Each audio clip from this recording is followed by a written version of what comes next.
salah satu sahabat besar Nabi, dan merupakan salah satu dari 10 sahabat yang dijanjikan oleh Nabi akan masuk surga. Al-Ashrah al-Mubasyarah sama dengan 10 orang yang beruntung. Pada masa jahiliyah ia dikenal sebagai Abdi Amr. Setelah masuk Islam, Nabi memanggilnya Abdurrahman bin Auf. Ia memeluk Islam sebelum Rasulullah menjadikan rumah Al-Arkam sebagai pusat dakwah. 2 hari setelah memeluk Islam, Abu Bakar Ash-Siddiq mendapat hidayah dari Tuhan. Dari saat dia masuk Islam sampai kematiannya pada usia 75 tahun, dia menjadi contoh luar biasa dari iman yang besar. Hal ini menyebabkan Nabi tandai dia di antara 10 orang yang menerima kabar baik sebagai anggota surga. Umar bin Khattab mengangkatnya ke dewan beranggotakan 6 orang yang dipilih sebagai calon khalifah untuk menggantikannya dengan mengatakan, Rasulullah wafat dalam keadaan gembira untuk mereka.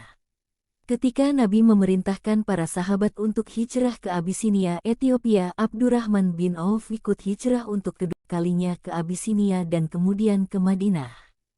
Dia bertempur di Perang Badar, Uhud dan perang lainnya.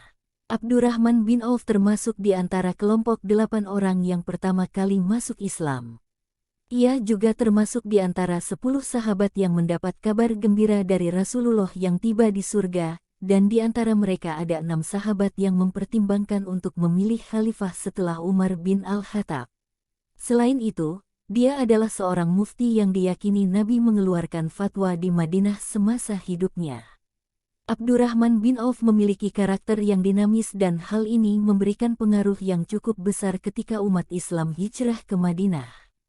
Saat itu Rasulullah SAW biasa berteman dengan 2 bersaudara, yang satu Muhajirin Mekah dan satunya lagi Ansar Madinah.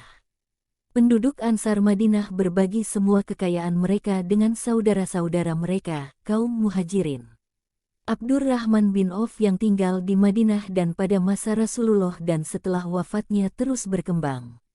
Apapun barang yang dimilikinya dan dijadikan modal usaha pasti akan menguntungkannya.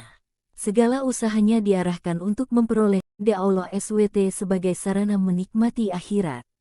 Suatu hari ia menjual tanah seharga 40.000 dinar, kemudian uang tersebut ia bagikan kepada keluarganya Bani Zuhroh, istri Nabi SAW dan fakir miskin. Pada hari kedua, dia memberikan 500 ekor kuda untuk melengkapi tentara muslim. Sebelum meninggal beliau mewariskan 50.000 dinar di jalan Allah SWT dan 400 dinar kepada setiap orang yang ikut serta dalam perang Badar dan masih hidup. Selain dermawan dan dermawan, ia juga dikenal sebagai sahabat Nabi. Semoga Allah memberkatinya dan memberinya kedamaian, yang meriwayatkan banyak hadits. Abdurrahman bin Auf juga termasuk orang yang asketis tentang status dan pangkat.